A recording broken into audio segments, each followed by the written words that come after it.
The moment Naomi remembered most was not the divorce papers themselves. It was the sound of her mother's gasp. That sharp intake of breath that cut through the laughter and chatter of 30 guests gathered in her living room, all there to celebrate the coming of her first child. The baby shower had been perfect until that second. Pink and white balloons clustered in corners, a table laden with gifts wrapped in pastel paper, finger sandwiches arranged on her grandmother's good china. Her sister had spent hours making a diaper cake that stood 3 tiers high. Everything was exactly as Naomi had imagined during the long nights when she couldn't sleep, when the baby kicked and turned inside her 7-month belly, when she'd felt happier than she'd ever been in her 32 years of life. She had been sitting in the chair of honor, the one decorated with ribbons and a sash that read "Mommy to be," when Trevor walked up to her. Her husband of 5 years. The man she'd loved since college. The father of her unborn child. He wasn't smiling. That should have been her first clue, but she'd been too caught up in the joy of the moment, too focused on the gift she'd just unwrapped from her best friend Simone, a beautiful hand-knitted blanket in the softest yellow yarn.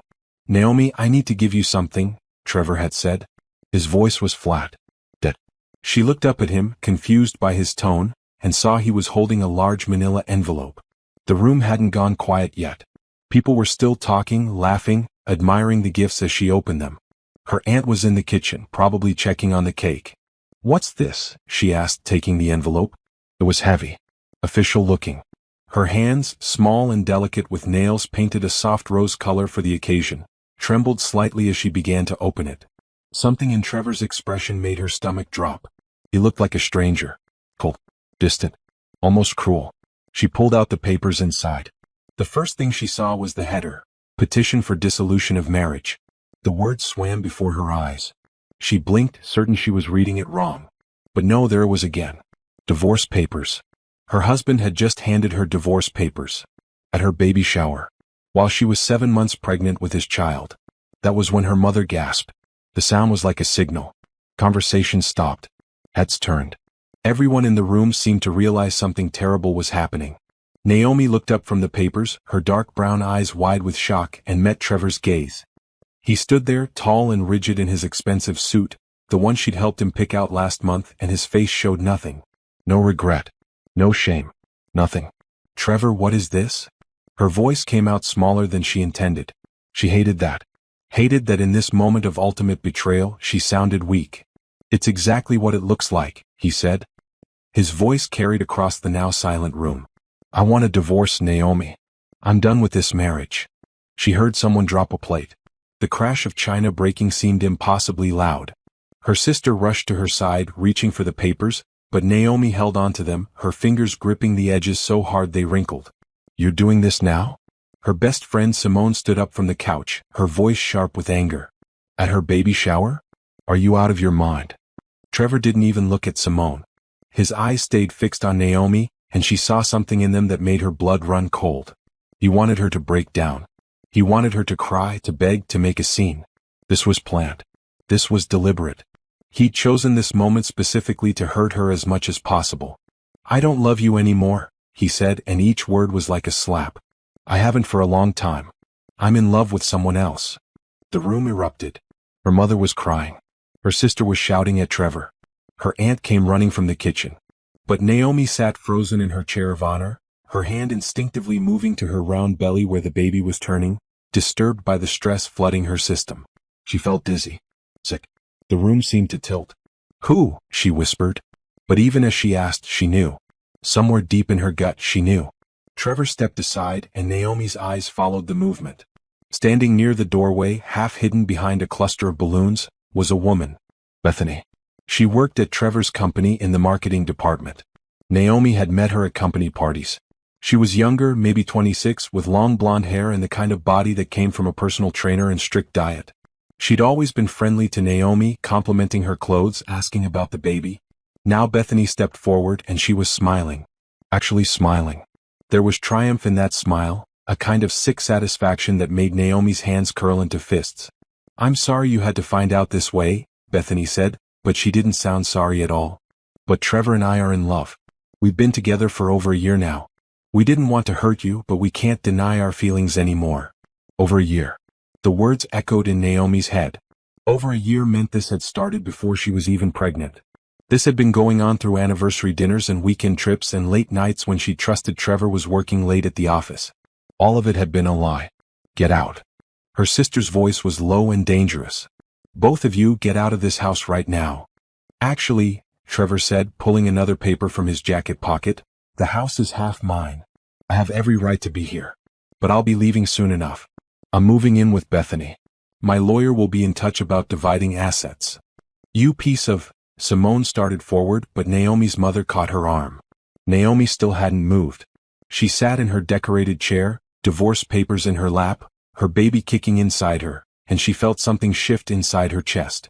It wasn't tears. It wasn't even sadness. It was something colder, harder.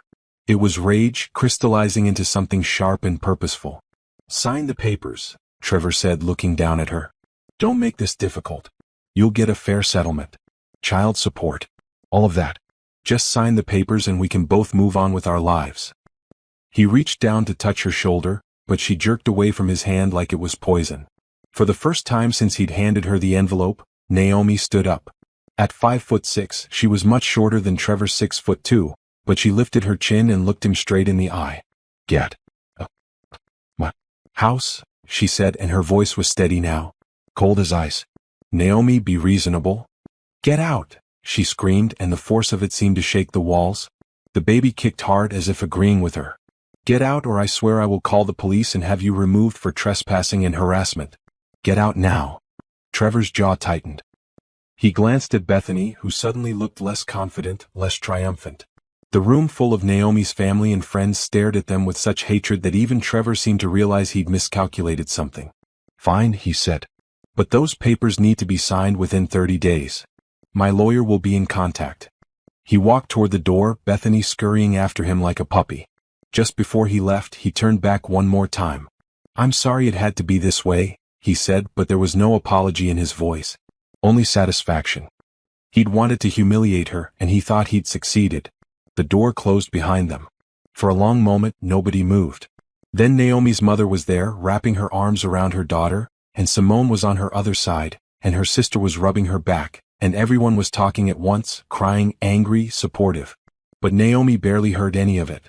She looked down at the divorce papers in her hand, at Trevor's signature already there at the bottom, and she felt that cold rage settle deeper into her bones. He thought he'd broken her. He thought he'd won. He thought she would sign these papers like a good little wife and let him walk away to his new life with his mistress. He had no idea what was coming. Because Trevor had made one crucial mistake. In his arrogance, in his need to hurt her as publicly and painfully as possible, he'd forgotten something important. Naomi wasn't just his wife. She was also his business partner. They'd built their consulting firm together from nothing. She knew every account, every client, every number.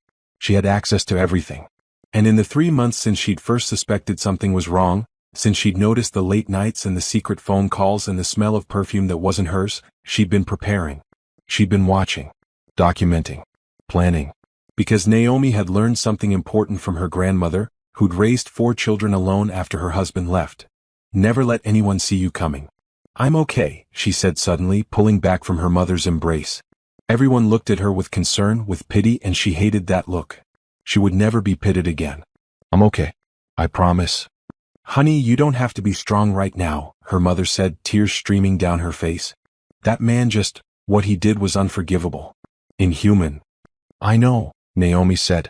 She looked around at all the concerned faces, at the ruined party, at the gifts still waiting to be opened, at the cake that would never be cut. I know exactly what he did. And I know exactly what I'm going to do about it. Something in her voice made everyone go quiet. Simone studied her face and slowly, a smile began to spread across her best friend's features. You have a plan, Simone said. It wasn't a question. Naomi smiled back, and it was not a kind smile. It was the smile of a woman who'd been pushed too far, who'd been humiliated for the last time, who was done being the victim. Oh yes, she said softly, her hand resting on her belly, on the child she would raise alone, on the future she would build without Trevor. I have a plan. And it starts tomorrow morning at 9 a.m., when my lawyer files papers that are going to make those divorce papers look like a love letter.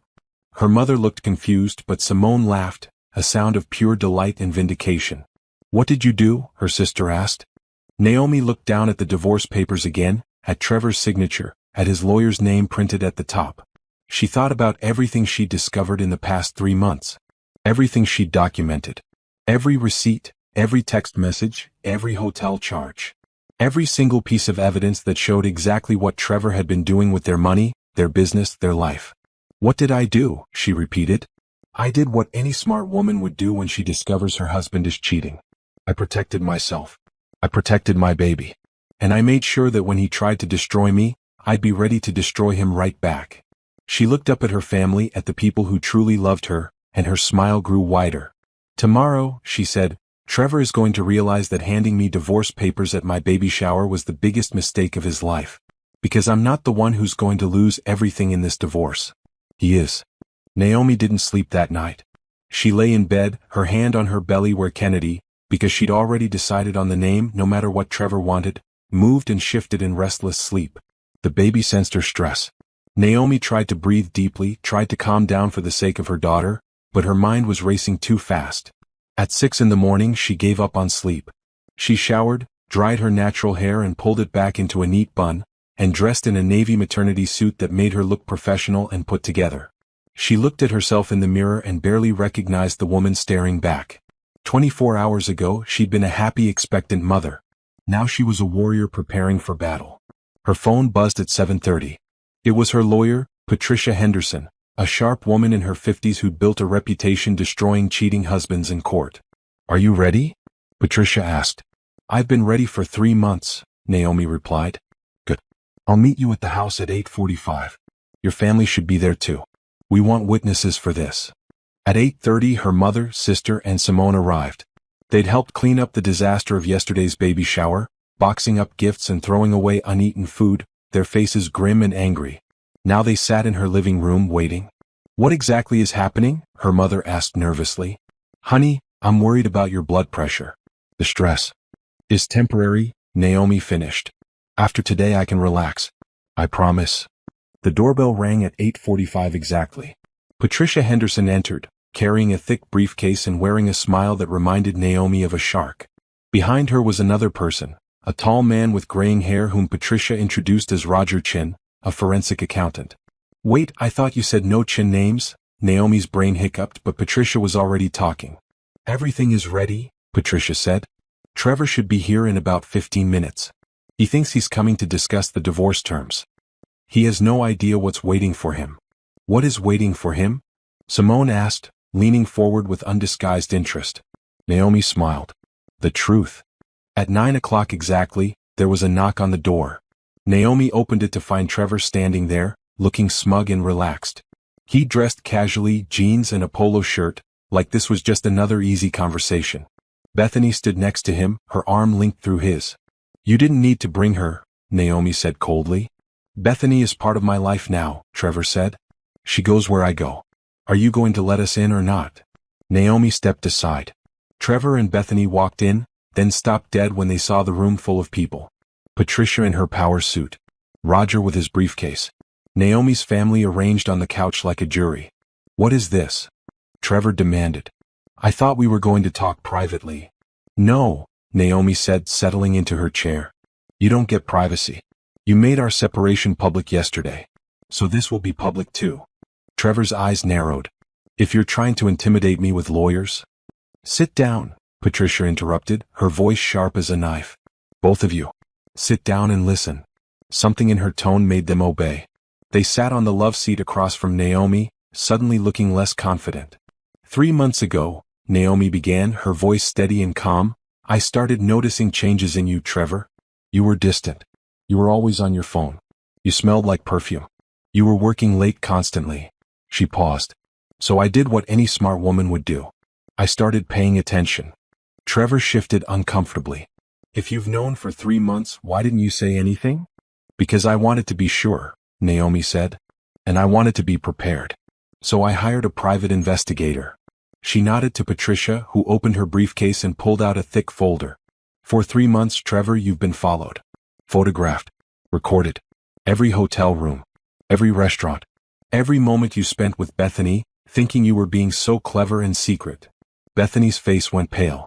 Trevor sat forward, anger flashing in his eyes. "You had me followed? That's illegal." Actually, it's not, Patricia said smoothly. Not when you have reasonable suspicion of infidelity. Everything we gathered is completely admissible in court. And there's a lot of it. Hotels in 3 different cities. Company credit card charges for jewelry that Naomi never received. Weekend trips that were supposedly for business conferences. There's even video of the 2 of you at a jewelry store, picking out what I assume is meant to be an engagement ring. Bethany made a small sound of distress. Trevor's jaw was clenched so tight Naomi could see the muscle jumping. But that's not even the best part, Naomi continued. She was enjoying this, she realized. Enjoying watching Trevor squirm. The best part is what Roger found when I asked him to audit our business accounts. Roger stood up, opening his own folder. Mr. Mitchell, over the past 18 months, you've diverted approximately $350,000 from your joint business accounts into a private account that only you control. You've been using company funds to support your affair. Hotels, gifts, trips, and a down payment on a condo in Bethany's name. That's embezzlement, Mr. Mitchell. That's fraud. The room was completely silent. Trevor's face had gone from angry to white. He opened his mouth, then closed it. Opened it again. That's not, you can't prove. We can prove all of it, Patricia said. Bank records, credit card statements, property records. It's all documented. You've been stealing from your own business to fund your affair, which means you've been stealing from your wife, your business partner. Wait, Bethany said suddenly, her voice high and panicked. Trevor, you told me you had private money. You said you'd been saving. You said the condo was from your investments. Shut up, Bethany, Trevor snapped. But Bethany was looking at him with dawning horror. You told me you were rich. You said when you left her you'd have millions. You said. I said shut up. Trevor shouted.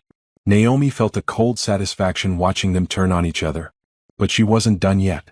There's more, she said quietly. Everyone turned to look at her. 3 months ago when I first confirmed the affair, I did something else. I called our business partners. I called our biggest clients. I told them I was concerned about some financial irregularities and wanted to make sure everything was in order. I suggested, very gently, that maybe we should restructure the company to protect everyone's interests. Trevor went even whiter if that was possible. No. No, you didn't. I did, Naomi said. And they agreed with me. So 2 months ago the business was quietly restructured. I now own 65% of the company, Trevor. Our partners own 30%. You own 5%. Just enough to keep you legally bound to the company so you can't walk away clean. That's impossible. Trevor jumped to his feet. I would have had to sign papers. You did sign papers, Naomi said calmly. Remember that stack of documents you signed 3 weeks ago? The ones I told you were just routine business filings? You didn't even read them, did you? You just signed where I put the sticky tabs and went back to texting Bethany. The look on Trevor's face was everything Naomi had hoped for. Horror. Disbelief. The realization that he'd been completely outmaneuvered. You can't do this, he whispered. You can't. I already did, Naomi said. She stood up, her hand resting on her belly. And here's what's going to happen now. You're going to be removed from the company for financial misconduct. You'll be lucky if we don't press criminal charges. You're going to lose this divorce badly. I get the house, the car, full custody of our daughter, and child support based on what you should have been earning if you hadn't been fired. You'll pay back every penny you stole, plus damages. And your reputation in this industry? It's over. Because I've already let it slip to certain people what you did. Word travels fast. Trevor was shaking. With rage or fear, Naomi couldn't tell and didn't care. As for you, she said, turning to Bethany, I suggest you get a good lawyer. Because that condo you thought was a gift? It was purchased with stolen company funds. You might be facing charges as an accessory. At minimum, you'll lose the condo. Bethany burst into tears. I didn't know. Trevor, you said you promised? Oh, I almost forgot, Naomi said, reaching for one more envelope. I also had my lawyer draw up a restraining order. You're not allowed within 500 feet of me or my home. If you violate it, you'll be arrested. Security will escort you out now. As if on cue, 2 security guards appeared at the door. Trevor and Bethany had no choice but to stand up and walk out, Bethany crying, Trevor stunned into silence. At the door, Trevor turned back one last time. I can't believe you did this. Really? Naomi said. Because I can. You handed me divorce papers at my baby shower, Trevor. In front of everyone I love. You tried to humiliate me in the worst way possible. Did you really think I would just roll over and let you win? I loved you once, he said, and he actually sounded hurt. No, Naomi said. You never loved me. You loved what I could do for you. You loved having a wife who built your business and ran your home and made you look good. But the moment you thought you found something better, you threw me away like garbage. Well, guess what? I'm not garbage, Trevor. I'm the best thing that ever happened to you, and you were too stupid to see it. Now get out of my house. The guards escorted them out. The door closed. And Naomi stood there, her heart pounding, her baby kicking, and she felt something she hadn't felt in months. Free. Her mother rushed to hug her. Oh baby, are you okay? I'm perfect, Naomi said, and she realized it was true. She was exhausted, yes. Heartbroken, yes. But she was also victorious. She'd won. She'd beaten Trevor at his own game. That was the most incredible thing I've ever seen, Simone said, laughing with delight. Did you see his face? Did you see it? I did, Naomi said, smiling. I absolutely did. Patricia gathered her papers. Well, Mrs. Mitchell, I'd say that went perfectly. He'll try to fight this, of course. But he has no leg to stand on. Everything we did was legal and documented. He's going to lose, and he's going to lose big. Good, Naomi said simply. After everyone left, Naomi sat alone in her living room. Her phone was already buzzing with texts and calls, words spreading about what had happened. She ignored them all. Instead, she put her hand on her belly and spoke to her daughter. It's okay now, she whispered. We're going to be okay. Better than okay. I promise you, Kennedy, you're going to grow up watching your mother stand strong. You're going to know that you never let anyone disrespect you. You fight back. You plan. You win. The baby kicked as if in agreement. Naomi smiled. This was just the beginning. Trevor's life was about to fall apart completely, and hers? Hers was about to begin for real. The news spread faster than Naomi had anticipated. By Monday morning, less than 48 hours after the confrontation, her phone was flooded with messages. Some were from concerned friends and family. Others were from business contacts who'd heard rumors and wanted to know the truth. And a few, satisfyingly, were from reporters who'd gotten wind of the scandal. She sat at her kitchen table, sipping decaf coffee, her one sacrifice to pregnancy she actually minded, and scrolling through the messages. Her sister had sent a link to a local business blog. The headline read, Power Couple's Shocking Split, Fraud Allegations Rock Consulting Firm. They're calling us a power couple, Naomi muttered to herself. We were never a power couple. I was the power. He was just along for the ride. Her phone rang. Patricia. Good morning, the lawyer said cheerfully. Have you seen the news? Some of it. How bad is it for him? Catastrophic. Trevor's lawyer called me 3 times yesterday. He's panicking. Trevor wants to negotiate. Absolutely not, Naomi said immediately. No negotiations. We proceed exactly as planned. Music to my ears, Patricia replied. Also, I got a very interesting call from Bethany's lawyer. Apparently, she's claiming she had no knowledge that Trevor was married when their affair began. Naomi nearly choked on her coffee. That's a lie. She came to our house for a company barbecue last summer. She met me. She complimented my dress. I know. I have photos from that barbecue. Time-stamped. With both of them in the frame. Her lawyer backed down pretty quickly when I mentioned that. Apparently, she's also claiming emotional distress and considering suing Trevor for fraud. For fraud. Naomi couldn't help but laugh. The mistress is suing my husband for fraud. You can't make this up. They're turning on each other beautifully, Patricia said with satisfaction. Everything is going exactly as predicted. Cheaters always do this. The moment the fantasy falls apart, they start pointing fingers. After hanging up with Patricia, Naomi forced herself to get dressed and go to the office. She'd taken yesterday off to recover, but she couldn't hide forever. The business needed her, especially now. When she walked into the building, the receptionist's eyes went wide. Ms. Mitchell, we didn't expect you today. Are you okay? We heard. I'm fine, Naomi said firmly. Is the team here? In the conference room. They're waiting for you. Naomi walked down the familiar hallway, her heels clicking on the polished floor. She could feel people watching her from their desks, whispers following in her wake. She held her head high. Let them stare. She had nothing to be ashamed of. In the conference room, her business partners stood when she entered. There were 3 of them. Harold, an older man who'd been in consulting for 30 years, Jennifer, a sharp strategist in her 40s, and Antoine, a numbers genius about Naomi's age. Naomi, Harold said gently, we are so sorry about what happened. What Trevor did was inexcusable, Jennifer finished. And illegal. We want you to know we're behind you 100%. Thank you, Naomi said, settling into her chair. I appreciate that. Now let's talk about damage control. For the next 2 hours they discussed strategy. How to handle client concerns. How to restructure Trevor's accounts so they were covered by other team members. How to spin the situation in the press, not to hide what happened, but to show that the company was stable and ethical. We need to make a statement, Antoine said. Something that makes it clear Trevor's actions don't reflect the company's values. Agreed, Naomi said. I'll draft something and run it by legal before we release it. Also, Jennifer added carefully, we need to discuss whether to pursue criminal charges against Trevor. The embezzlement is clear. We have all the documentation. Naomi was quiet for a moment. Criminal charges would mean police, possibly jail time for Trevor. It would be the ultimate revenge. But it would also mean a long drawn-out legal battle. Stress. Media attention. All while she was trying to have a baby and rebuild her life. Let's keep it as leverage, she decided. We'll let Trevor know that we could press charges. It'll keep him cooperative. If he tries to fight the divorce terms or makes trouble, then we go to the police. The others nodded, understanding the strategy. The meeting broke up around lunchtime. Naomi was gathering her things when Jennifer approached her privately. Can I ask you something personal? Jennifer said. Of course. How did you do it?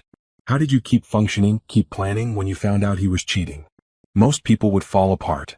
Naomi considered the question. I think, she said slowly, it was because I was so angry. I was hurt, yes. Devastated. But mostly I was furious. And I knew if I fell apart he'd win. He'd get to leave me broken and take everything he wanted. I couldn't let that happen. The anger kept me focused. Jennifer nodded. You're the strongest person I know. No, Naomi said. I'm just a woman who refused to be a victim. There's a difference. That evening, alone in her house, Naomi finally let herself process everything. She sat in the nursery she'd been preparing, surrounded by boxes of baby clothes and furniture still waiting to be assembled. She'd planned to do this with Trevor.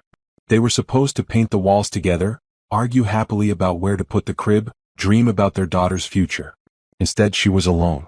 The tears came then, hot and bitter. She let herself cry for the marriage she'd thought she had, for the future she'd imagined, for the betrayal and the humiliation and the sheer cruelty of what Trevor had done. But even as she cried, she knew something important. This pain was temporary.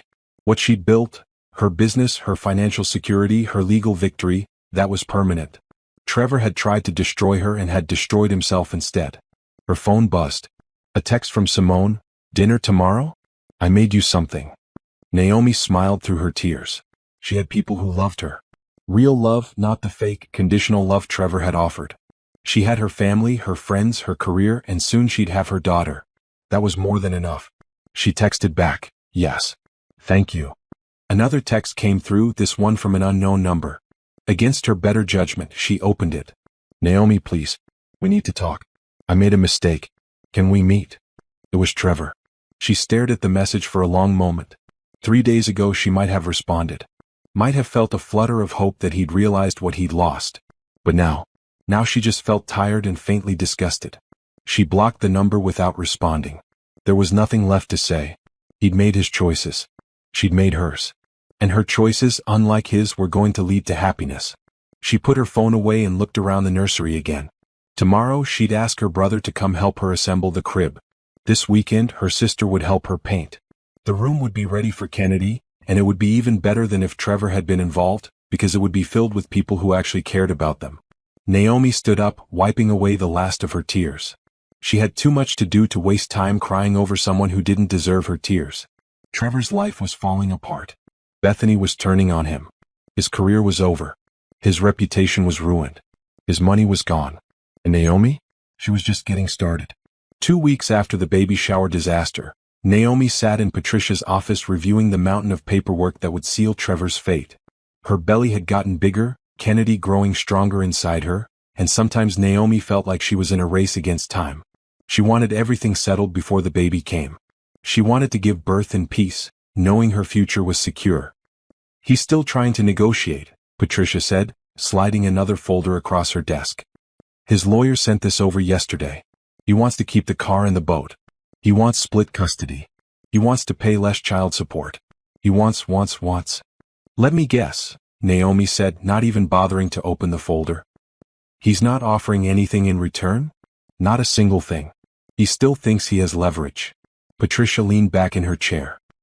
He doesn't seem to understand that we have him completely cornered. Then let's make it clearer, Naomi said. What else do we have? Patricia smiled, that shark smile that Naomi had come to appreciate.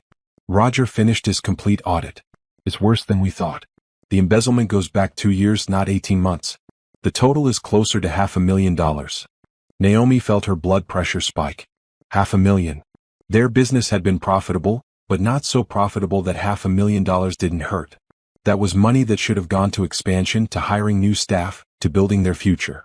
Instead, Trevor had spent it on hotel rooms and jewelry and a condo for his mistress. How did I not notice? She asked, more to herself than Patricia. Because he's your husband. You trusted him.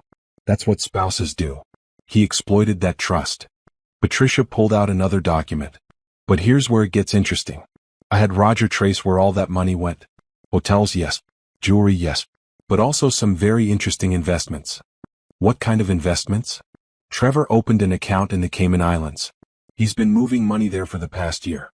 Small amounts, nothing that would trigger alerts, but it adds up to about $70,000. Naomi sat back, stunned. He was hiding money offshore. He was planning this.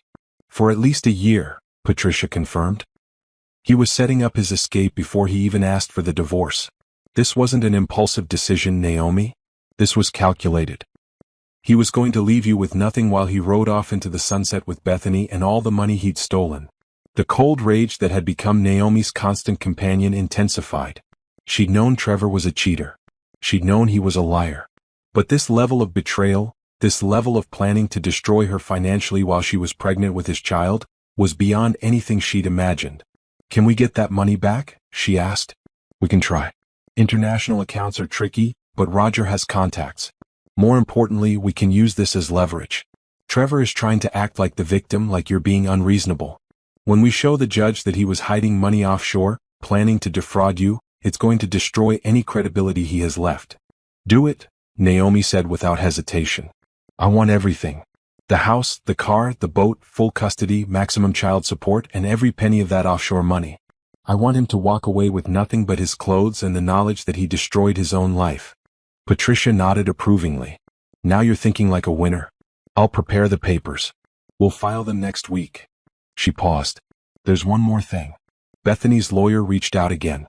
She wants to meet with you. Absolutely not. I told her that. But she's persistent.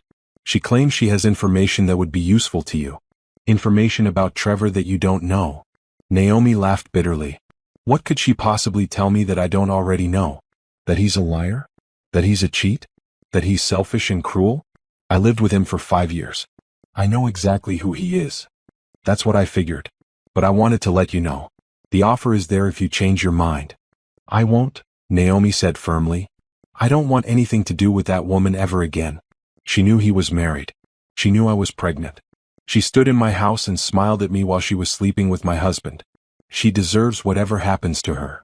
After the meeting with Patricia, Naomi drove to the office. She'd been going in every day now, partly because there was so much work to do, and partly because staying busy kept her from thinking too much about her shattered personal life. Jennifer met her at the door. We have a situation. What kind of situation? Trevor showed up this morning. Security stopped him at the door, but he's demanding to speak to someone. He says he still works here and we can't bar him from the building. Naomi's jaw clenched. He doesn't work here anymore. He was formally removed from the company last week. I know that. You know that. Apparently, Trevor doesn't accept that reality. They walked to the lobby together. Through the glass doors, Naomi could see Trevor arguing with the security guard. He looked terrible. His hair was messy, his clothes were wrinkled, and he had dark circles under his eyes. Good. She pushed through the doors. Trevor, you need to leave. He spun around. Naomi. Thank God. These idiots won't let me in. Tell them it's okay. I work here. No, she said calmly. You don't. You were removed from the company for embezzlement. You received formal notification last week. You're no longer an employee and you're not allowed on the premises. That's insane. You can't just kick me out of my own company. It's not your company. It's my company. And Harold's and Jennifer's and Antoine's. You own 5%, Trevor. That's it. And even that will be gone once we finish the lawsuit against you for financial fraud. People were gathering now, employees coming to watch the scene. Naomi hated the spectacle, but she wasn't going to back down. This is because of the divorce, Trevor said, his voice getting louder. You're punishing me because I fell in love with someone else. That's petty and vindictive. No, Naomi said, her voice cutting through his bluster. This is because you stole $500,000 from our business to fund your affair. This is because you committed fraud. This is because you're a criminal, Trevor. The divorce is just an added bonus. His face went red. I made this company. Me. I brought in the clients. I built the relationships. You brought in clients using my strategies. You built relationships at events I planned. You took credit for work I did. And you stole the money we all earned together. You're not a builder, Trevor. You're a parasite. You can't talk to me like that. I can talk to you however I want. Now get out of this building or I will call the police and have you arrested for trespassing. For a moment she thought he might actually lunge at her. But the security guard stepped between them and Trevor seemed to remember where he was. He pointed at her, his hands shaking. You're going to regret this, he said. I promise you, Naomi, you're going to regret everything you've done. The only regret I have, she said coldly, is that I wasted 5 years of my life on you. Now leave before I add a restraining order violation to your list of problems. He left, finally storming out to his car and peeling out of the parking lot. Naomi stood there, her heart racing, her hands trembling slightly. Kennedy was kicking hard, disturbed by the stress. Are you okay? Jennifer asked, her hand on Naomi's shoulder. I'm fine. Just tired. Go home. Rest. We'll handle everything here. Naomi wanted to argue, but she knew Jennifer was right. The stress wasn't good for the baby. She drove home, took a long shower, and lay down in her bed. But sleep wouldn't come. Her mind kept replaying the scene, kept going over everything that had happened. Her phone buzzed. A text from an unknown number. She almost didn't open it, assuming it was Trevor from another phone. But curiosity got the better of her. This is Bethany. I know you don't want to talk to me, but please. I need to tell you something important about Trevor. Something that affects you and your baby. Meet me tomorrow. Coffee shop on Main Street. 2 p.m. Please. Naomi stared at the message. Her first instinct was to delete it and block the number. She wanted nothing to do with Bethany. The woman had helped destroy her marriage. What could she possibly have to say that Naomi would want to hear? But the phrase affects you and your baby stuck with her. What if it was important? What if there was something about Trevor's health or his plans that she needed to know? She texted back, I'll think about it. Then she threw her phone across the room and buried her face in her pillow. Everything was so complicated. Why couldn't Trevor just sign the papers, accept his fate, and disappear from her life? Why did he have to keep fighting, keep making everything harder? Because he's a narcissist, she thought. Because he can't accept that he lost. Because he still thinks he can win somehow. Well, he was wrong. Naomi was going to make absolutely certain of that. She thought about Bethany's message. About the meeting request. And slowly, against her better judgment, she decided she would go. Not because she forgave Bethany or because she trusted her. But because knowledge was power, and if Bethany knew something about Trevor that could help Naomi's case, she'd be a fool not to listen. She'd meet with Bethany. She'd hear whatever secrets the mistress wanted to spill. And then she'd use that information to bury Trevor once and for all. Naomi sat in the corner of the coffee shop, her hand wrapped around a cup of herbal tea, watching the door. It was exactly 2 o'clock. She told herself 100 times that coming here was a mistake, that she should just walk out. But she stayed. Bethany arrived 3 minutes late. She looked different than she had at the baby shower. No more designer clothes and perfect hair. She wore jeans and a plain sweater, her hair pulled back in a messy ponytail.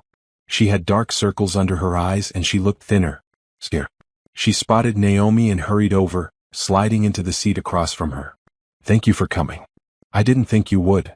I almost didn't, Naomi said coldly. You have 5 minutes. Talk. Bethany's hands shook as she wrapped them around her own coffee cup. I know you hate me. You have every right to. What I did was wrong. What we did was wrong. I told myself it was different, that it was real love, but I was lying to myself.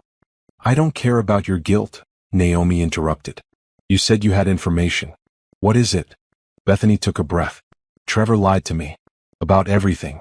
He told me he was rich, that he had investments, that he was going to leave you and we'd have this amazing life together. But it was all fake. Everything was bought with stolen money. The condo, the trips, the jewelry. When it all came out, I realized he'd been using me. That's not information, Naomi said. That's you feeling sorry for yourself. I don't care that he lied to you, Bethany. You helped him lie to me. I know. But there's more. Bethany leaned forward. After everything fell apart, Trevor changed. He got angry. Desperate. He's been calling me constantly, blaming me for everything. He says if I hadn't pushed him to leave you, none of this would have happened. He's been drinking. A lot. And he's been talking about doing something to get back at you. Naomi felt a chill. What do you mean, get back at me? I don't know exactly. But he's obsessed with the idea that you set him up, that you planned all of this. He keeps saying you're going to pay. He keeps saying he'll find a way to hurt you the way you hurt him. Bethany's voice dropped to a whisper. I think he might try to do something to damage your business. Or your reputation. He's been contacting your clients, trying to spread lies. I already know about that, Naomi said. Her business partners had warned her that Trevor had been calling clients, trying to turn them against the company. Most had hung up on him, but it was still a problem. There's something else, Bethany said. Something I found out by accident. Trevor has another woman. Naomi blinked. What? While he was with me, while we were supposedly in love and planning our future, he was also sleeping with someone else. One of his clients. I found messages on his phone. He's been seeing her for about 3 months. For a second, Naomi just stared. Then she started to laugh. She couldn't help it. The absurdity of it all was too much. Trevor had cheated on her with Bethany. Then he cheated on Bethany with someone else. He was a serial cheater, and somehow she'd been blind to it for years. I'm glad you think it's funny, Bethany said bitterly. It's not funny, Naomi said, still laughing. It's pathetic. He's pathetic. And so are we, forever believing in him. I know, Bethany whispered. I know I'm pathetic. I'm probably going to lose my job over this. I'm definitely losing the condo. My family won't talk to me. I destroyed my life for a man who was lying to me the whole time. Naomi's laughter died. She looked at Bethany and really saw, a woman who'd made terrible choices and was now paying for them.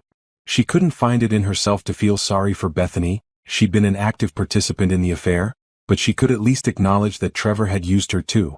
Why are you telling me this? Naomi asked. Because you should know what you're dealing with. Trevor isn't just a cheater. He's dangerous. He's unpredictable. And he's getting more unstable by the day. I'm scared of what he might do. Have you told the police? And say what?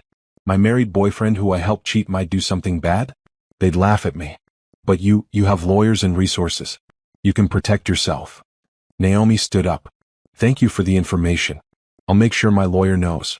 But after this, I don't want to hear from you again. Don't text me. Don't call me.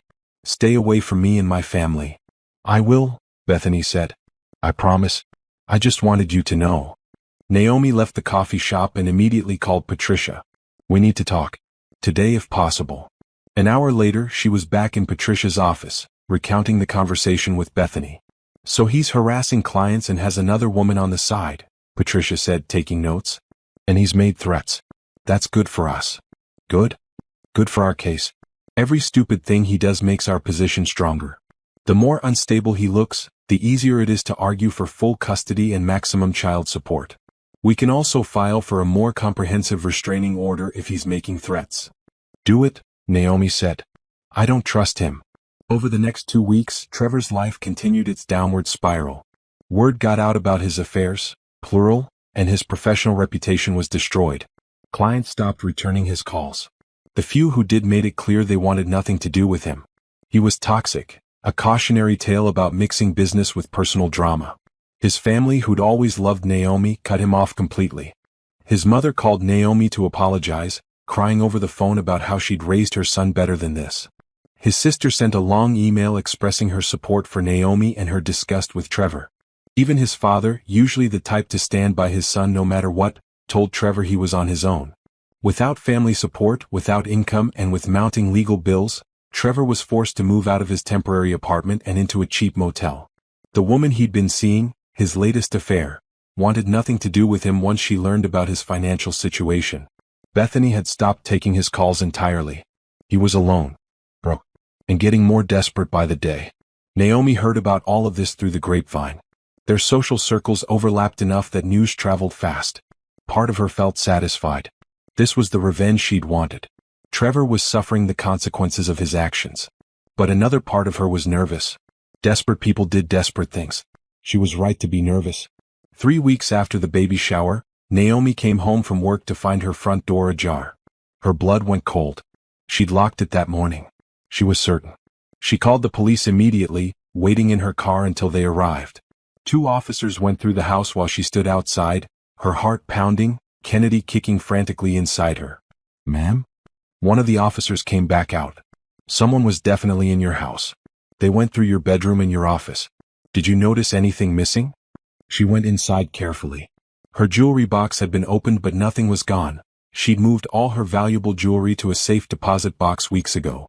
Her office was a mess, papers everywhere, her computer still on. "They were looking for something," she said. "Financial documents maybe. Or leverage of some kind. Do you have any idea who might have done this?" "My ex-husband," she said without hesitation. "Trevor Mitchell. We're going through a divorce. It's contentious." The officer wrote that down. "Does he have a key to the house?" "Not anymore. I changed the locks. But he knows where I hide the spare." She checked the fake rock by the front steps. "Empty." "He took it. We'll file a report. I'd recommend getting a security system installed. And probably filing for a restraining order if you haven't already." After the police left, Naomi called Patricia, then her mother, then her brother. Within an hour, her house was full of people. Her brother installed new locks immediately. Her mother packed her an overnight bag. Patricia was on the phone with the police, making sure they understood the severity of the situation. "You're not staying here tonight," her mother declared. "You're coming to my house." "Mom, I'm not going to be chased out of my own home. You're 7 months pregnant, and your ex-husband just broke into your house. You're coming to my house and that's final." Naomi wanted to argue but she was too tired. And scared. She'd underestimated Trevor's desperation. She thought his pride would keep him from doing something this stupid. But she'd been wrong. That night, lying in her childhood bedroom in her mother's house, Kennedy moving restlessly inside her, Naomi made a decision. She was done playing defense. Trevor wanted a war? She'd give him a war. But she'd make sure she won it so decisively that he'd never be able to come back at her again. She called Patricia. "Tomorrow, file criminal charges for the embezzlement. File for the restraining order. And let's move up the divorce hearing. I want this over. I want him legally removed from my life before this baby is born." "Consider it done," Patricia said. Trevor had made his last mistake. And Naomi was going to make him pay for every single one. The criminal charges against Trevor were filed on a Tuesday morning. By Tuesday afternoon, the arrest warrant was issued. By Wednesday, Trevor was in custody facing charges of embezzlement, fraud, and breaking and entering. Naomi wasn't there when they arrested him. She didn't need to be. The satisfaction came from knowing that finally, there would be legal consequences for everything he'd done. Her lawyer called with the news. He made bail but just barely. He had to call in every favor he had left. And the judge was not sympathetic. The restraining order was approved too. "He can't come within 1,000 feet of you, your home, or your workplace." "Good," Naomi said. She was at her mother's house still, surrounded by boxes. She'd made a decision that had shocked everyone, including herself. She was leaving. Not just the house she'd shared with Trevor, but the city entirely. She'd gotten a job offer 2 weeks ago, one she'd applied for months back when she'd first started planning her exit strategy. A major consulting firm in Seattle wanted her to head their new branch. It was a promotion, a significant pay raise, and most importantly, it was 3,000 miles away from Trevor and the mess he'd made of their life. "You're really moving?" her sister asked, helping her pack. "All the way to Seattle?" "I need a fresh start," Naomi said, carefully wrapping a picture frame. It was a photo of her and her college friends before Trevor, before everything got complicated. "Every street in this city reminds me of him. The house, the office, even the grocery store. I can't heal if I'm constantly being reminded of what happened. But what about us? Your family? You can visit. Seattle is beautiful. You'll love it. And I need this. For me and for Kennedy. I need to build a life that's completely mine with no traces of Trevor anywhere." Her mother came in with more boxes. "I think you're making the right choice," she said quietly. "Sometimes you have to leave everything behind to truly start over." The move happened quickly. Naomi put the house on the market. She'd gotten full ownership in the divorce settlement that had been finalized just last week. Trevor had tried to fight it, but with the criminal charges hanging over his head, his lawyer had advised him to take whatever deal he could get. He'd lost everything. The house went to Naomi. The business was entirely hers now, and she'd sold her shares to the other partners for a substantial sum. The car, the boat, the savings, all hers. Trevor was left with his debts, his legal troubles, and nothing else. The restraining order meant he couldn't even say goodbye. Not that Naomi wanted him to. On her last day in the city, she stood in the empty house. All her belongings were already on a truck heading west. The furniture she'd left behind because she didn't want anything that reminded her of Trevor. She'd start completely fresh in Seattle. She put her hand on her belly. Kennedy was due in 6 weeks. She'd give birth in Seattle in a new hospital with new doctors, surrounded by new beginnings. "We're going to be okay," she whispered to her daughter. "Better than okay. We're going to be happy." Her phone buzzed. A text from Simone, who'd been crying all morning. "Have a safe trip. Call me when you get there. I love you." Naomi smiled, tears in her own eyes. She'd miss her friends and family desperately. But she could always visit. And they could visit her. This wasn't an ending. It was a transformation. She locked the door for the last time and got in her car. Her mother was driving with her, planning to stay for a few weeks to help her settle in. The rest of her family would come out after the baby was born. They drove out of the city as the sun was setting. Naomi didn't look back. She kept her eyes forward, on the highway stretching ahead, on the future waiting for her. Seattle welcomed her with rain. It was mid-November, cold and wet, but Naomi loved it immediately. The city felt clean somehow. No, full of possibilities. Her apartment was in a modern building downtown with views of the water and mountains. It was smaller than the house she'd left behind, but it was all hers. She decorated it carefully, choosing furniture and colors that made her happy. Soft blues and grays, plants in every window, a nursery painted in gentle cream with stars stenciled on the ceiling. The Seattle office welcomed her enthusiastically. Her reputation had preceded her, the woman who'd taken down her cheating husband and rebuilt her life. They saw her as strong, capable, exactly the kind of leader they wanted. And Naomi found she actually enjoyed the work. Without Trevor taking credit, without the constant stress of the divorce, she could focus on what she was good at. She implemented new strategies, brought in major clients, and built a team that respected her. Kennedy was born on December 15th, during a rare snowstorm. Naomi's mother was there, and her sister flew in just in time. The birth was long and difficult, but when they finally placed her daughter in her arms, Naomi cried with joy. Kennedy had her eyes. Dark and bright and beautiful. She had a head full of black curls and the tiniest fingers Naomi had ever seen. She was perfect. Absolutely perfect. "Hello, baby girl," Naomi whispered. "I'm your mama. And I promise you'll never see me with anyone who doesn't treat us both with complete respect. You're going to grow up strong and loved and happy." Kennedy yawned and snuggled into her mother's chest. The first few months were hard. Naomi was exhausted, overwhelmed, and often felt like she had no idea what she was doing. But she had her family who visited frequently. She had new friends from work who brought casseroles and offered to babysit. She had a support system that was real and genuine, not based on obligation or lies. And slowly she began to heal. The anger that had sustained her through the divorce started to fade. She stopped thinking about Trevor every day. Then every week. The wound he'd left began to scar over, still there but no longer bleeding. She focused on Kennedy, on her career, on building a life that was full and rich and meaningful. She went to mommy groups and made friends with other single mothers. She took Kennedy to the park on sunny days. She read her stories every night, the same ones her mother had read to her. And one day, about 8 months after moving to Seattle, Naomi realized she was happy. Genuinely, completely happy. Not the fake happiness she'd had with Trevor, where she'd convinced herself everything was fine. Real happiness. The kind that came from knowing exactly who you were and being completely okay with it. She was a mother, a business leader, a survivor, and she was doing just fine on her own. The conference was being held at a hotel on the waterfront. Naomi had been looking forward to it for weeks. It was a gathering of consulting professionals from across the country, a chance to network and learn new strategies. Kennedy was staying with Naomi's mother, who'd flown in for the week, and Naomi had actually slept a full 8 hours for the first time in months. She felt good. She'd lost the baby weight and then some, was wearing a new dress that made her feel confident and professional, and had prepared a presentation she was genuinely proud of. Life in Seattle had been good to her. More than good. It had transformed her. She was getting coffee in the hotel lobby when she heard a voice she hadn't heard in years. "Naomi?" "Naomi Richards." She turned around, confused for a moment. Richards was her maiden name, one she'd gone back to after the divorce. Then she saw who had spoken, and her face broke into a genuine smile. Darius? Oh my God. Darius Johnson had been her best friend in college. They'd met freshman year in an economics class and had been inseparable for 4 years. Study partners, confidants, the kind of friends who could talk for hours about nothing and everything. But after graduation he'd gotten a job opportunity in London and had moved abroad. They'd kept in touch for a while, but eventually, life had pulled them in different directions and they'd lost contact.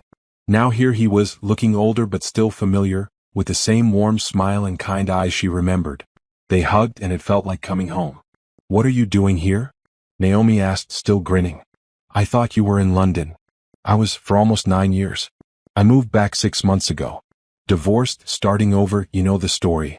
He laughed, but there was sadness in it. What about you? Are you here for the conference? I am. I moved to Seattle last year. I'm heading the new branch for Whitman Consulting. Wow, that's impressive. Congratulations. He paused, studying her face. You look different. Good different. Happy. I am happy, she said and meant it. It's been a rough couple of years, but things are good now. They grabbed coffee together and found a quiet corner of the lobby to catch up. Darius told her about his divorce. His ex-wife had been having an affair with her boss, a familiar story that made Naomi's stomach twist in sympathy. They'd had no children, thankfully, but the betrayal had devastated him. So I came back to the States, he said. Started over. New job, new city. I'm working for Anderson Group now, actually. That's why I'm at the conference. I'm sorry about your marriage, Naomi said. I know how much that hurts. You say that like you've been through it too. So Naomi told him her story. Not all of it, they didn't have time for all of it, but the broad strokes. The affair. The baby shower. The divorce. The move to Seattle. And Kennedy. You have a daughter? Darius's face lit up. Naomi, that's amazing. What's her name? Kennedy. She's 10 months old now. The best thing that ever happened to me. I'd love to meet her sometime. You should come over for dinner, Naomi said impulsively. I mean, if you want to. No pressure. It would just be nice to catch up properly. I'd like that, Darius said. A lot. They exchanged numbers and Naomi felt something she hadn't felt in a long time. Not romance, not yet, but the potential for it. The feeling of connecting with someone who understood her, who had a similar history, who felt safe. Darius came over 3 days later. Naomi cooked dinner, pasta with homemade sauce, nothing fancy but made with care. Her mother had graciously offered to take Kennedy for a walk so they could talk without interruption. They sat on her couch, wine glasses in hand, and talked for hours. About their college days. About their failed marriages. About starting over in a new city. About dreams and disappointments and everything in between. Can I be honest with you? Darius said as the evening was winding down. When I saw you at the conference, my first thought was how beautiful you looked. My second thought was how much I'd missed you. Naomi felt her cheeks warm. I missed you too. It's been so good seeing you again. I don't want to complicate your life, he continued. You've been through enough. But I'd really like to spend more time with you. As friends, or potentially something more if you're ever ready for that. She looked at him, at his honest face and kind eyes, and she felt something unfurl in her chest. Not the desperate, anxious love she'd had with Trevor, but something quieter, steadier, more real. I'd like that too, she said. But slowly. I have Kennedy to think about, and I'm not ready to jump into anything serious. Slowly works for me, Darius said. I'm not going anywhere. Over the next few months they did exactly that. They took it slow. Coffee dates that turned into dinner dates. Long phone calls after Kennedy went to bed. Walks around the city on sunny afternoons, with Kennedy in her stroller and Darius making the baby laugh with silly faces. He was patient. Kind. He never pushed for more than Naomi was ready to give. He respected her boundaries, her fears, her need to protect herself and her daughter. And gradually, Naomi found herself trusting him in a way she hadn't thought she'd be able to trust anyone again. I think I'm falling for him, she told her mother one evening. Is that crazy? After everything that happened with Trevor? It's not crazy, her mother said. It's healing. You're allowed to be happy, baby. You're allowed to love again. Just make sure it's the right kind of love this time. How do I know if it's right? Her mother smiled. Does he make you feel safe? Does he respect you? Does he treat Kennedy well?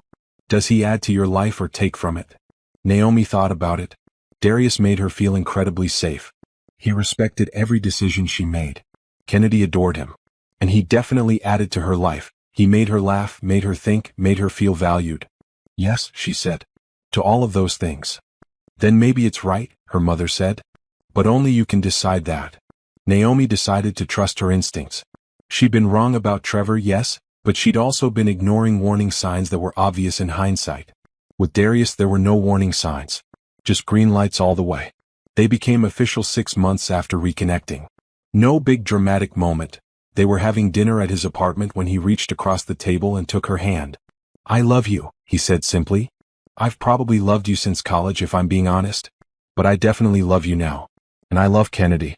I know we're taking this slow and that's fine. But I wanted you to know how I feel. Naomi's eyes filled with tears. Happy tears. I love you too, she said. And that terrifies me, but I love you. I'm not Trevor, he said gently. I'm never going to hurt you the way he did. I promise you that. I know, she said. And she did know. Deep in her bones, she knew that Darius was different. Real. True. I trust you. It was the first time she'd said those words since the divorce. And she meant them completely. The final court date for Trevor's criminal trial was set for July, almost 2 years after the baby shower that had destroyed their marriage. Naomi wasn't required to testify. The evidence was so overwhelming that Trevor's lawyer had been trying to get him to take a plea deal, but she wanted to be there. She wanted to see justice served. She flew back to her old city for the hearing.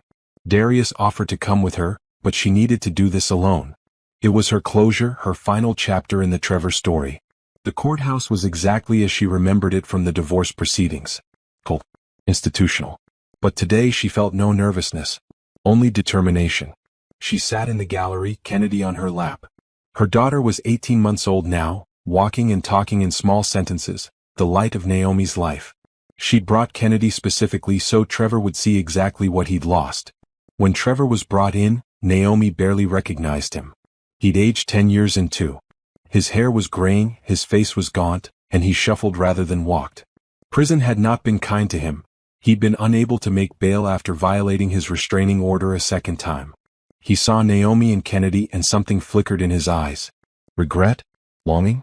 Naomi didn't care which. She stared back at him, her face impassive until he looked away. The judge entered and the proceedings began. Trevor's lawyer made a half-hearted argument about leniency, about how Trevor had made mistakes but didn't deserve prison time. The prosecutor laid out the evidence. $500,000 in embezzlement, fraud, breaking and entering, stalking behavior that had violated restraining orders. Your Honor, the prosecutor concluded, Mr. Mitchell has shown no remorse for his actions. He has continued to harass the victim, to blame others for his choices, and to evade responsibility. He represents a danger to Ms. Richards and her child, and the state recommends the maximum sentence. The judge, a stern woman in her 60s, looked at Trevor with clear disgust. Mr. Mitchell, she said, in my 30 years on the bench, I have seen many cases of marital infidelity and financial fraud. But the cruelty you displayed, handing your pregnant wife divorce papers at her baby shower, stealing from your own business to fund your affair, stalking and harassing her after she'd moved on, that stands out even in my experience. Trevor opened his mouth to speak, but the judge held up her hand. You had every advantage in life. A successful business, a loving wife, a child on the way, and you threw it all away for selfish, short-term gratification. You then compounded your mistakes by breaking the law repeatedly, showing no respect for the court or for the woman you once claimed to love. She paused, looking down at her papers. It is the judgment of this court that you be sentenced to 8 years in state prison for embezzlement and fraud. Additionally, you are ordered to pay restitution to your former company in the amount of $500,000, plus damages. You will pay child support for your daughter until she turns 18, based on what your earning potential should have been had you not destroyed your own career. And you will be barred from contacting Ms. Richards or her daughter in any way for the rest of your life. Any violation will result in additional charges. 8 years. Naomi felt something release in her chest. It was over. Really, truly over. Trevor would be in prison for almost a decade. Kennedy would be 10 years old before he got out. By then she wouldn't even remember him. Trevor was led away and he didn't look back. Naomi sat there for a moment, Kennedy babbling happily in her lap, and she felt tears on her cheeks. But they weren't tears of sadness.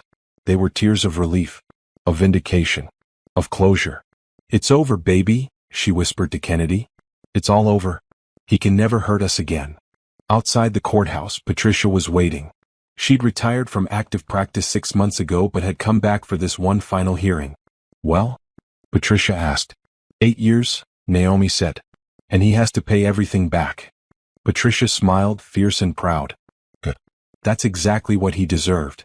She pulled Naomi into a hug. You did it. You got your justice. We did it, Naomi corrected. I couldn't have done any of this without you. You could have, Patricia said. But I'm glad I could help. You're one of the strongest women I've ever met, Naomi. Don't ever forget that. They had lunch together, celebrating the victory. Patricia told stories about other cases she'd handled, always finding creative ways to protect her clients. Naomi talked about her life in Seattle, about Darius, about Kennedy's latest antics. Are you happy? Patricia asked finally. I am, Naomi said without hesitation. Really genuinely happy. Trevor tried to destroy me but instead he freed me. I have a better life now than I ever did with him. That's the best revenge of all, Patricia said. Living well. After lunch, Naomi had one more stop to make. She drove to her old house, the one she'd sold immediately after moving. New people lived there now, a young family with 2 kids. She didn't go inside. She just parked across the street and looked at it. This was where she'd planned to raise her family. Where she dreamed of birthday parties and Christmas mornings and ordinary happiness. Trevor had poisoned those dreams, but he couldn't poison her future. She looked down at Kennedy, who was starting to fall asleep in her car seat. That was almost our home, she told her daughter. But we found a better one. We found Seattle and Darius and a life that's real. Aren't we lucky? Kennedy yawned and snuggled into her blanket.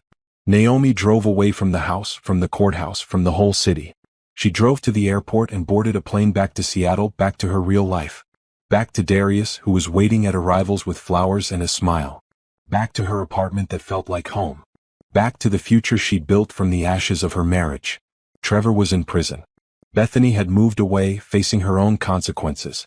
The past was buried and done. And Naomi? She was free. Finally, completely free. 1 year later, Naomi stood in her apartment, preparing for Kennedy's second birthday party. The space was decorated with balloons and streamers, and a beautiful cake sat on the table. Chocolate with vanilla frosting, Kennedy's favorite. This party was different from the baby shower that had destroyed her life. There was no fear here. No hidden betrayals. Just genuine love and happiness. Friends from work arrived with gifts. Other mothers from Kennedy's playgroup brought their children. Darius helped set up games in the courtyard, making the kids laugh with his exaggerated enthusiasm. Her mother and sister had flown in, along with Simone, who'd been crying happy tears since she arrived. Look at this, Simone said, gesturing around the room. Look at what you built. I'm so proud of you. I couldn't have done it without you, Naomi said, hugging her best friend. You kept me sane through everything. You kept yourself sane, Simone corrected. I just reminded you how strong you were. Kennedy toddled over, demanding to be picked up. She was beautiful, with Naomi's eyes and a personality that was pure joy. She knew nothing about Trevor except that he was her daddy who lived far away. A simple explanation that satisfied her 2-year-old curiosity without burdening her with the full truth. Cake. Kennedy announced. Want cake, Mama? Soon, baby, Naomi laughed. Let's wait for everyone to get here first. The party was perfect. Kids ran around playing games. Adults chatted and laughed. Kennedy was showered with love and presents. When it came time to blow out the candles, Darius helped her, and the way he looked at both of them, with such genuine affection and care, made Naomi's heart swell. After the cake was cut and the guests were mingling, her phone buzzed. A text from Patricia. Thought you'd want to know. Trevor was denied early parole. He'll serve his full sentence.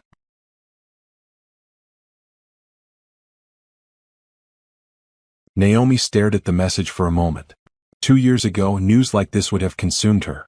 She would have felt satisfaction or anger or something intense. No, she felt nothing. Trevor was part of her past, a chapter that was closed. What happened to him didn't matter anymore. She texted back, "Thanks for letting me know.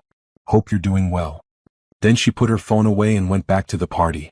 Later that evening, after everyone had left and Kennedy was asleep, Naomi and Darius sat on the balcony, watching the Seattle skyline light up. "I got a call today," Darius said. "From my lawyer." Naomi turned to look at him. "Everything okay?" "More than okay. My ex-wife wants to officially close everything. No more alimony negotiations, no more fighting. She's remarried and wants to move on. How do you feel about that? He thought for a moment. Relieved mostly.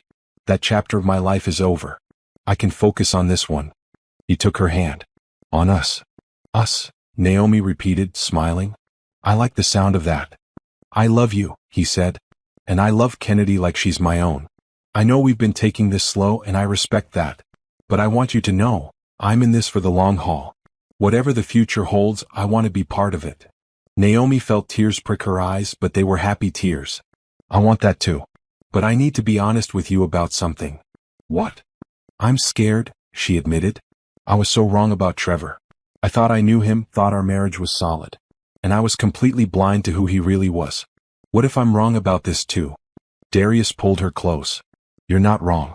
But even if you were, even if I somehow turned out to be different than you thought, you'd survive.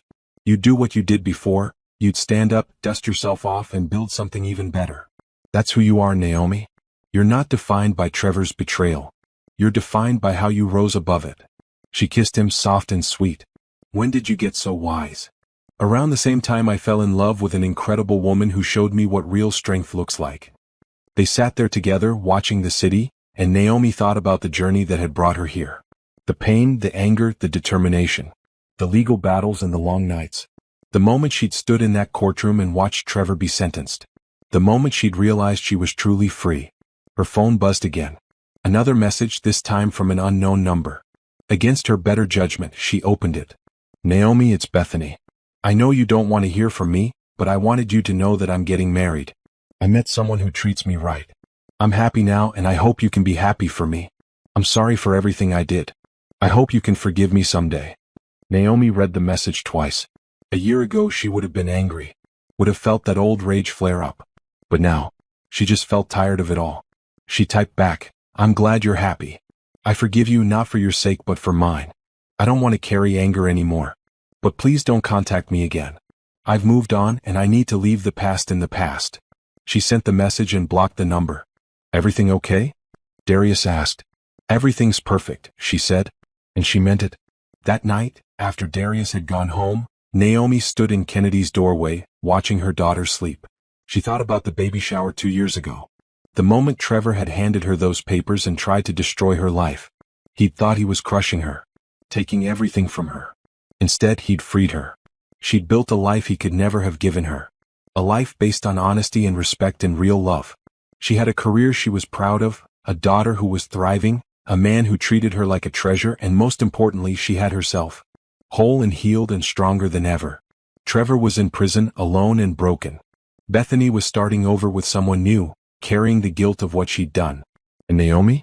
She was here in Seattle, surrounded by people who loved her, living the life she'd always deserved. That was the best revenge of all. Not his suffering, though there was a certain justice in that. The best revenge was her happiness. Her success.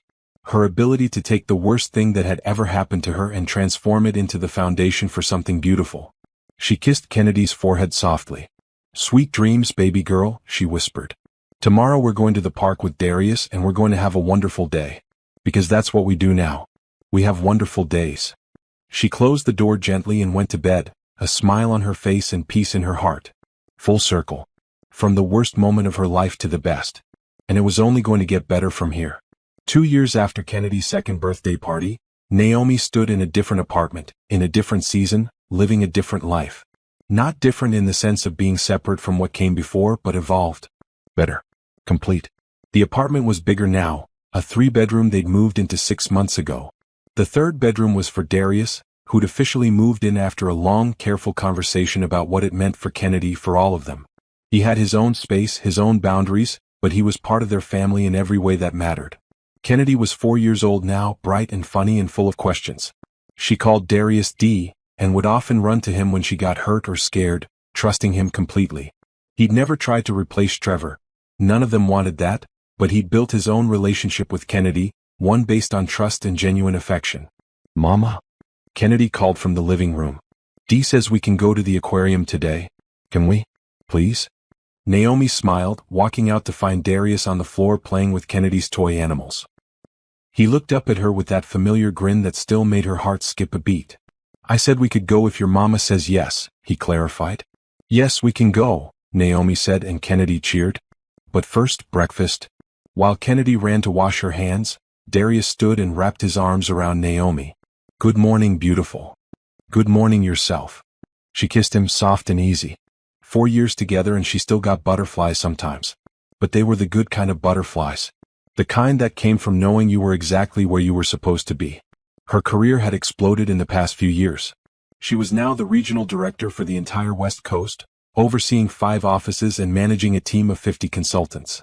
She'd been featured in business magazines, asked to speak at conferences, and had even been approached about writing a book about building businesses after personal crisis. But more importantly, she loved what she did. She mentored young professionals, especially women who'd been through difficult divorces or personal setbacks. She showed them that failure wasn't final, that you could rebuild, that you could be stronger on the other side. The aquarium trip was perfect. Kennedy pressed her face against the glass, delighted by the fish. Darius took a million photos.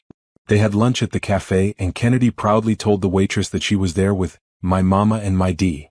She's lucky to have both of you, the waitress said warmly. We're lucky to have her, Naomi replied, meaning it completely. That evening, after Kennedy was in bed, Naomi and Darius opened a bottle of wine and sat on their balcony, a ritual they'd developed over the years. This was their time to talk, to connect, to be just them. I got a letter today, Naomi said. From Trevor's lawyer. Darius tensed slightly. What did it say? Trevor is being released in 2 months. Early release for good behavior. He wants to establish visitation rights with Kennedy.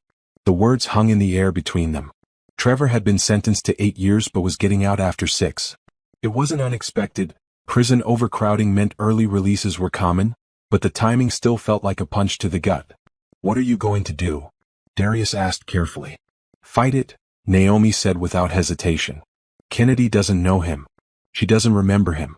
He's been gone her entire conscious life. I'm not going to traumatize her by forcing her to spend time with a stranger just because he contributed DNA. The courts might not see it that way. Then I'll get the best lawyer I can find, Naomi said firmly. Patricia might be retired, but she knows people. Trevor gave up his right to be Kennedy's father when he handed me divorce papers at my baby shower. He made his choice. Now he has to live with it. Darius was quiet for a moment. You know I support whatever you decide. But I have to ask, is this about protecting Kennedy, or about still being angry at Trevor? Naomi considered the question. 2 years ago, even 1 year ago, she would have bristled at it. But she'd done enough therapy, enough self-reflection to answer honestly. Both, she admitted. I am protecting Kennedy. She's happy and stable and secure. Bringing Trevor into her life would disrupt that. But yes, part of me is still angry at him. Not the way I used to be, not that burning rage. But I'm angry that he thinks he can walk back into our lives after everything he did. I'm angry that the law gives him rights when he hasn't earned them. That's fair, Darius said. He took her hand. Whatever you need from me, I'm here. If you need someone to come to court with you or to take care of Kennedy during meetings, or just to hold you while you cry or rage or whatever you need to do, I'm here. I know, she said softly. And that's why I love you. The custody battle that followed was brutal but expected. Trevor's lawyer argued that he'd paid his debt to society and deserved a relationship with his daughter. Naomi's lawyer, a fierce woman named Rachel who Patricia had personally recommended, argued that Trevor had shown no interest in Kennedy for 4 years, had never sent birthday cards or gifts, had made no effort to be part of her life even from prison. Fatherhood isn't about biology, Rachel argued in court. It's about showing up. Mr. Mitchell hasn't shown up for Kennedy's entire life. He doesn't get to decide he's ready to be a father now that it's convenient for him. The judge was the same woman who'd sentenced Trevor. She looked at him with the same disgust she'd shown 4 years earlier. Mr. Mitchell, she said, you had a chance to be a father. You threw that away when you chose to cheat on your wife, steal from your company, and hand your pregnant wife divorce papers in the most cruel manner possible. You have served your time for your crimes, yes. But that doesn't erase what you did. That doesn't automatically make you a father. She paused, looking at Kennedy's file. However, the law gives you certain rights. Therefore, I'm ordering supervised visitation once a month for 2 hours in a neutral location. Ms. Richards will have full custody. You will continue paying child support. And if you miss even one scheduled visit, or if there's any evidence that these visits are harmful to Kennedy, your rights will be terminated permanently. Do you understand? Trevor nodded, looking defeated. It was a victory for Naomi, though not a complete one. Once a month was better than shared custody. Supervised visits were better than unsupervised. But it still meant Trevor would be in their lives. The first visit was scheduled for the following month. Naomi prepared Kennedy carefully. "You're going to meet someone," she told her daughter. "His name is Trevor, and he's your biological father. That means he helped make you, but he hasn't been around. I need you to understand that you don't have to call him daddy if you don't want to. You don't have to hug him if you don't want to. You just have to be polite, okay?" Kennedy, wise beyond her 4 years, nodded seriously. "Is he a bad man?" "He made bad choices," Naomi said carefully. "But everyone deserves a chance to do better. We'll see if he takes it." The visit took place at a family center with a supervisor present. Naomi waited in the car while Darius took Kennedy inside. She couldn't bear to see Trevor, and the court had agreed that it wasn't necessary. 2 hours later, Darius came back with Kennedy. She was quiet, clutching her stuffed elephant. "How was it?" Naomi asked gently. "He was okay," Kennedy said. "But he's not my D. D is better." Naomi looked at Darius, who shrugged. She's not wrong. The visits continued monthly, but Kennedy never warmed to Trevor. He tried, bringing gifts, asking about school, attempting to build a relationship. But you couldn't buy back 4 years of absence. You couldn't erase the past. After 6 months, Trevor's lawyer filed papers to stop the visits. He claimed they were too painful, that Kennedy clearly didn't want a relationship with him. Naomi agreed to let him sign away his parental rights permanently. He would no longer have to pay child support, and he would no longer have any claim to Kennedy. "Are you sure about this?" Rachel asked. "The child support is significant." "I don't need his money," Naomi said. "I need him gone. Permanently. I need to know he can never come back and disrupt our lives again." The papers were signed. Trevor disappeared from their lives as completely as if he'd never existed. And life went on. Beautiful, normal, happy life. Kennedy started kindergarten and loved it. She made friends, learned to read, brought home artwork to hang on the refrigerator. Darius went to every school event, every parent-teacher conference, every soccer game. To Kennedy's friends, he was her dad.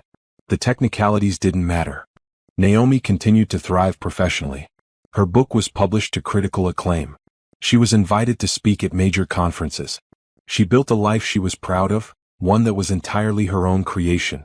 And one evening in the fall, 5 years after the baby shower that had destroyed her marriage and freed her life, Darius came home from work with an unusual expression on his face. "What's wrong?" Naomi asked immediately. "Nothing's wrong," he said. He pulled a small box from his pocket and got down on one knee. "I've been thinking about this for a while. And I know we've both been through terrible marriages. I know we both have scars. But I love you, Naomi. I love Kennedy. I want to make this official. Will you marry me?" Naomi stared at the ring, at Darius's hopeful face, and felt her heart overflow. This was what real love looked like. Patient, steady, earned over time through consistent actions, not just pretty words. "Yes," she said, tears streaming down her face. "Yes, absolutely yes." Kennedy came running out of her room, having heard the commotion. "What's happening?" "Dee asked me to marry him," Naomi said, laughing through her tears. "Does that mean he'll be my real dad?" Kennedy asked. "If you want me to be," Darius said, looking at her seriously. "I'd be honored." Kennedy threw her arms around him. "Yes, you're already my real dad. Now it'll just be official." They got married 6 months later in a small ceremony on the beach. Kennedy was the flower girl, wearing a dress she'd picked out herself. Naomi's family was there, and Darius's family, and all the friends who'd supported them through everything. Even Patricia came, proud as a mother at her daughter's wedding. There was no drama. No last-minute revelations. No betrayals. Just love and joy and the promise of a future built on trust. As Naomi stood at the altar, looking at Darius holding Kennedy's hand, she thought back to that terrible day 5 years ago. The baby shower. The divorce papers. The humiliation. Trevor's smug face as he tried to destroy her. He'd wanted to break her. Instead, he'd freed her. Because that moment, as awful as it was, had been the catalyst for everything good in her life now. It had forced her to find her strength. To build a business entirely on her own merit. To create a life based on her values, not someone else's lies. To find real love with someone who saw her worth and treated her accordingly. Trevor was somewhere out there, probably still making excuses for his choices. Bethany was living her own life, carrying her own consequences. And Naomi? She was here on a beach in Seattle, marrying the love of her life, raising a beautiful daughter, living a life that exceeded every dream she'd ever had. That was her revenge. Not his suffering, though there was justice in that. Her revenge was her happiness. Complete, genuine, hard-won happiness. "I love you," she whispered to Darius as they said their vows. "I love you too," he replied. "Forever." Kennedy squeezed both their hands. "We're a real family now," she announced proudly. "We were always a real family," Naomi said. "But now we're making it official." The reception was perfect. Dancing and laughter and joy. Her mother gave a speech that made everyone cry. Her sister told embarrassing stories from their childhood. Kennedy danced with Darius, standing on his feet. As the night wound down, Naomi stood on the beach, looking out at the water, and felt a hand on her shoulder. It was Simone. "You did it," Simone said softly. "You survived. You thrived. You won." "We all won," Naomi corrected. "Everyone who stood by me. Everyone who believed in me when I couldn't believe in myself." "But mostly you," Simone insisted. "You're the strongest person I know." Naomi thought about that. Was she strong? Or had she just refused to be weak? Maybe it was the same thing. She looked back at the reception, at Darius dancing with Kennedy, at her family laughing together, at the life she'd built from the ashes of her first marriage. "You know what the funny thing is?" she said. "I'm actually grateful to Trevor now." Simone looked shocked. Grateful? After everything he did? Not grateful for the pain. Never that. But grateful for the clarity. He showed me who he really was. He forced me to find my strength. He gave me the opportunity to build the life I actually wanted, not the life I thought I was supposed to have. In a twisted way, handing me those divorce papers was the best thing he ever did for me. "That's a very healthy perspective," Simone said, laughing. "I've had 5 years and a lot of therapy," Naomi replied with a grin. Darius came over, Kennedy asleep on his shoulder. "Ready to go, Mrs. Johnson?" Mrs. Johnson. A new name for a new life. Naomi smiled and took his free hand. "Ready," she said. They drove home through the Seattle night, Kennedy snoring softly in the back seat, the city lights twinkling around them. Tomorrow they'd start their honeymoon, a week in Hawaii while Naomi's mother watched Kennedy. But tonight, they'd go home to their apartment, to their life, to their future. Naomi thought about Trevor one last time. About the man who'd tried to destroy her and had created her instead. She hoped he'd found peace. She hoped he'd learned from his mistakes. But mostly, she hoped he'd fade from her memory entirely, becoming nothing more than a footnote in the story of her incredible life. Because that's all he was now. A footnote. A bad chapter in a book that got so much better. She was Naomi Johnson now. Mother, wife, business leader, survivor, thriver. She'd taken the worst thing that had ever happened to her and transformed it into rocket fuel for an amazing life. That was the real story. Not his betrayal. Her triumph. And she'd lived happily ever after, not because she found a prince, but because she'd saved herself.